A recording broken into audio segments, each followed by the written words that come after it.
Episode की शुरुआत वहीं से होती है जहां जिया बाव कहती है, वाह कितना मस्त है यह लेलिन वाइन, मजा आ गया इसे पीकर, कितना यूनिक है यह लेलिन वाइन। फिर जियो की तरफ देखकर कहती है, आप बहुत भाग्यशाली है जिसे मेरे हाथों के स्वादिष्ट लेलिन वाइन पीने का मौका मिला। मेरे प्रिय सम्राट, आपको मेरा लेलिन वाइन कैसा लगा? तभी सम्राट कहते हैं, यह लेलिन वाइन जैसा ही है, लेकिन यह लेलिन वाइन से भी अधिक स्वादिष्ट है जिसे मैंने पहले पिया था। तभी सम्राट जियो से पूछते हैं, आपको कैसा लगा लेलिन वाइन? जियो कहती है, मुझे नहीं पता, मैं नहीं जानती लेलिन वाइन के बारे में। महारानी काफी टैलेंटेड और बुद्धिमान भी है। आप काफी भाग्यशाली है सम्राट, जिसे महारानी जैसी आपको पत्नी मिली। जिया बाव कहती है, आप बातें काफी अच्छा बना लेती है। तभी सम्राट इंजी कहते हैं, आप सच क्यों नहीं बताती? सम्राट, आपने वादा नहीं निभाया, मैं एक तुच्छ नौकरानी हूँ, इससे ज्यादा कुछ नहीं। मैं अपना औकात जानती हूँ, मैं सच बताऊं या ना बताऊं इससे आपको कोई फर्क नहीं पड़ना चाहिए। आप तभी सम्राट बोलते हैं, आप मेरे हाथों से मरना चाहती है। तभी जियो कहती है, मैं मृत्यु से नहीं डरती, हाँ लेकिन मैं महल में नहीं मरना चाहती, इसलिए मुझे महल का टोकन दीजिए और मुझे बाहर जाने का इजाजत दीजिए, मैं बाहर जाकर मरना चाहती हूँ। तभी सम्राट गुस्सा करने लगते हैं, गुस्सा से गिलास को टेबल पर पटक देते हैं जिससे उनका जख्म पेन करने लगता है। तभी जिया बाव कहती है, सम्राट आप ठीक है ना, अपने जख्म का ख्याल रखिए। जियो से कहती है, जल्दी से वैद्य चिकित्सक को बुलाइए। तभी सम्राट कहते हैं, कोई जरूरत नहीं जिया बाव, हम अपनी शादी का रात दोनों साथ में बिताएंगे। तभी सम्राट जियो की तरफ देखकर कहते हैं, किसी को मेरे बारे में चिंता करने की जरूरत नहीं। अब जब हमने शराब पी ही ली है तो मुझे लगता है कि हम दोनों को साथ में रात बिताना चाहिए। अब समय आ गया है कि हम दोनों वास्तविक जोड़ा बने। तभी जियो सम्राट की तरफ देखती है। तभी जिया बाव कहती है, सम्राट आपके जख्म अभी तक भरे नहीं हैं। तभी सम्राट कहते हैं, इस लम्हा को और दिलचस्प बनाना चाहिए। तभी जिया बाव कहती है, लेकिन सम्राट मैंने अभी तक बहुत सी चीज़ों की तैयारी नहीं की है। तभी सम्राट जिया बाव के हाथ को पकड़कर ले जाते हैं और तभी सम्राट इंजी को दिखाया जाता है जिनके हाथों में घुंघरू था। तभी सम्राट इंजी कहते हैं, यह लो मेरी पत्नी पर डाल दो। फिर जियो उस घुंघरू को उनके हाथों पर डालती है, लेकिन सम्राट उनके हाथों को पकड़कर जिया बाव के पैर पर रख देते हैं। फिर जियो उनकी तरफ देखने लगती है।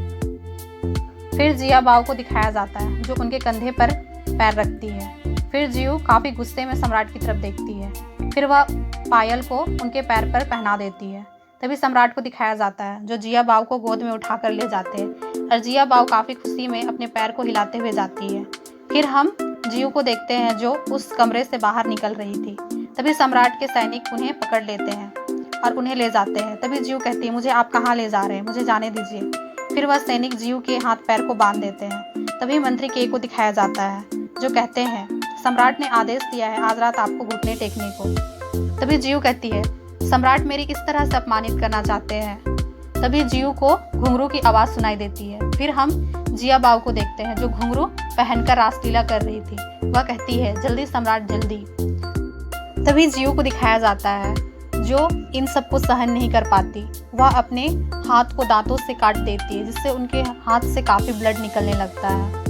तभी जियो को दिखाया जाता है जो इन सब डिस्टर्बेंस को सहन नहीं कर पाती और उन्हीं पलों को याद करने लगती है जिसमें सम्राट और जियो ने साथ में बिताया था। वह काफी रोने लगती है और वह सम्राट जो काफी टूट चुकी होती है वह वहीं पे बेहोश हो जाती है। फिर हम अगले सुबह देखते हैं जियो की आंख खुलती है, वह कीनयान मंडप पर ही थी। फिर हमें दिखाया जाता है जियो को नहीं पता था कि उसके सारे पत्र सम्राट के पास जाते हैं। जियो पत्र लिखती है, मेरी प्यारी माँ और मेरे भाई श्री, आप लोग कैसे हैं? जब आप लोग मेरा पत्र देखते हैं तो मुझे लगता है जैसे मैंने आप लोगों को देख लिया। मुझे आप लोगों की बहुत याद आती है। आप सब कैसे हैं? नया साल आ रहा है, मुझे आप लोगों की बहुत याद आ रही है। मुझे उन पलों की याद आती है जब हम साथ में एंजॉय किया करते थे। मुझे आप लोगों के पास आना है, मुझे उन पलों का फिर से एंजॉय करना है। मैं यहाँ खुश हूँ, सम्राट मुझसे बहुत अच्छा व्यवहार करते हैं और माँ भाई मैं खुश हूँ। आपकी मुझे बहुत याद आती है, मेरी चिंता मत करिएगा, मैं ठीक हूँ। आपकी जियो। इंजी ने वह सब पत्र सारा पढ़ लिया होता है। तभी सैनिक जियो के कमरे में आते हैं और जियो को पकड़कर ले जा रहे थे। तभी जिया बाव की दासी को दिखाया जाता है। जियो कहती है, आप मुझे आधी रात कीनयान मंडप में गिरफ्तार करने आई हैं।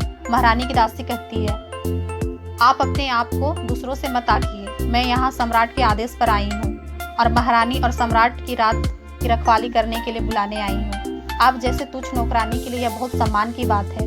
यदि आप उनकी अच्छी तरह से देख रेख करेंगे तो आपको इनाम दिया जाएगा। जियो कहती है, मैं नहीं जा रही हूँ। क्या आपने क्या कहा? मैं नहीं जा रही हूँ। फिर वह कहती है, क्या आपने क्या कहा? फिर जियो उन्हें थप्पड़ मारकर कहती है, मैं नहीं जा रही हूँ। फिर जियो उन लोगों को धक्के मारकर वहां से भाग जाती है। तभी वह महारानी की दासी कहती है, पकड़ो उसे। तभी एक सैनिक कहता है, 18 सुंदरियां महिलाएं आ गई हैं। तभी उन महिलाओं को दिखाया जाता है जो काफी सज धज कर सम्राट के पास आ रही थी। सभी ने घुंघरू पहने हुए थे। तभी जियो को दिखाया जाता है जिसे काफी घुटन महसूस हो रहा था। वह काफी रोने लगती है और वह बर्दाश्त नहीं कर पाती और वहां से भागने लगती है। तभी वह सैनिकों को देखती है। फिर वह सैनिकों को देखकर वह पानी में छलांग लगा देती है।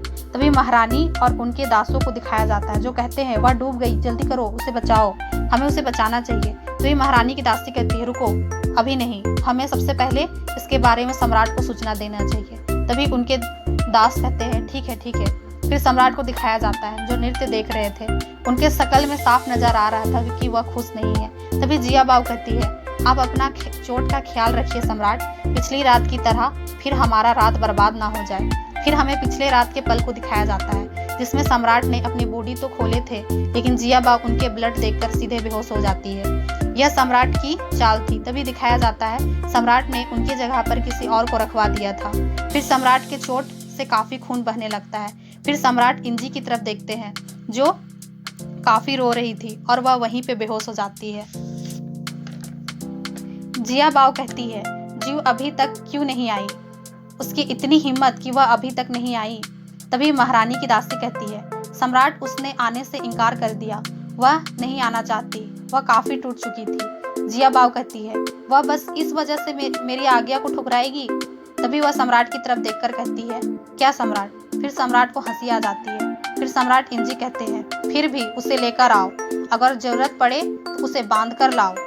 महारानी की दासी कहती है, सम्राट वह काफी टूटने की वजह से उसने झील में छलांग लगा दिया। तभी जिया बाऊ कहती है,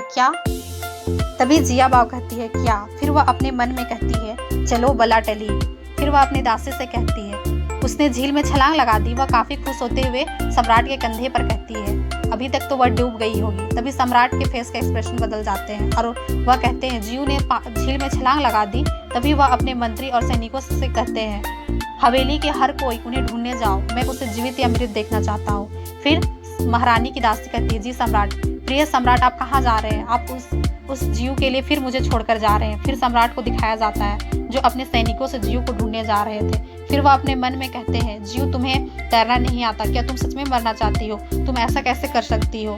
फिर सैनिक सब तरफ ढूंढने लगते हैं। फिर सम्राट कहते हैं, तुम ऐसे कैसे कर सकती हो? तुम मेरे साथ रहने के बजाय मर जाना पसंद करोगी। फिर सम्राट उन्हीं पलों को याद करने लगते हैं जिसमें जियो लाइट की गिनती कर रही थी। फिर सम्राट कहते हैं, एक लाइट की एक विश, आपने कितनी विश मांगी? जियो कहती है, बस 10, लेकिन अब 9 ही बचे हैं, बहुत अजीब है ना? ये देखिए। फिर वह गिनती करने लगती है। सम्राट कहते हैं, यह झील बहुत बड़ी है, मुझे लगता है पानी की किसी चीज ने चुरा लिया होगा। फिर सम्राट उन्हें डराने लगते हैं, मुझे लगता है वह पौधा हाथ जैसा दिखाई दे रहा है। फिर सम्राट अपने हाथों से उनके कंधे पर मारते हैं, वह काफी डर जाती है। फिर जियो कहती है, आपने मुझे नाराज कर दिया, मैं आपसे बात नहीं करूंगी। फिर सम्राट कहते हैं, जियो। तभी मंत्री के को दिखाया जाता है जो कहते हैं, सम्राट, मैंने जियो के कमरे पर रोशनी देखी है, मुझे लगता है जियो वहीं पे होगी। फिर सम्राट जियो के कमरे की तरफ जाते हैं। फिर जियो वहीं पे होती है। सम्राट जियो से कहते हैं, आपने कहा था कि आपको तैरना नहीं आता, फिर आपने कैसे तैर लिया? फिर जियो कहती है, समय और परिस्थिति एक जैसा नहीं होता, समय के साथ सब कुछ सीखना होता है और लोग भी तो बदलते रहते हैं। तभी एक सैनिक सम्राट से कहता है, सम्राट, मिस जियो के बस हेयरबैंड मिले हैं। तभी सम्राट कहते हैं, खोज जारी रखे, उनके शरीर से पानी कलंकित ना हो। ठीक है सम्राट। तभी सम्राट और जियो को देखते हैं। तभी जियो वहां से जाने का प्रयास करती है लेकिन सम्राट उन्हें जाने नहीं देते। तभी सम्राट उनकी बालों को देखते हैं, उनके बाल भींगे हुए थे।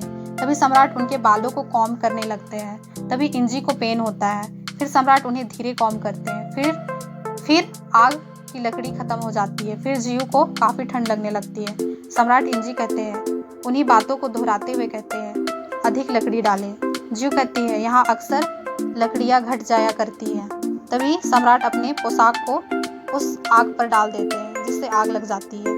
तभी सम्राट कहते हैं, मेरे अलावा कोई नहीं है जो आपके जीवन को नियंत्रित कर सकता है, जिसमें आप भी शामिल हैं। हम दोनों को साथ में रहना चाहिए, हमें अलग नहीं होना चाहिए। जब आप ठीक हो जाइएगा तो मेरी सेवा करिएगा। फिर सम्राट वहाँ से चले जाते हैं। फिर सम्राट को दिखाया जाता है जो बाहर आ रहे थे। तभी श्रीक्यू उन्हें मुक्का मारने वाला होता है, लेकिन सम्राट उन्हें अपने हाथों से रोक लेते हैं।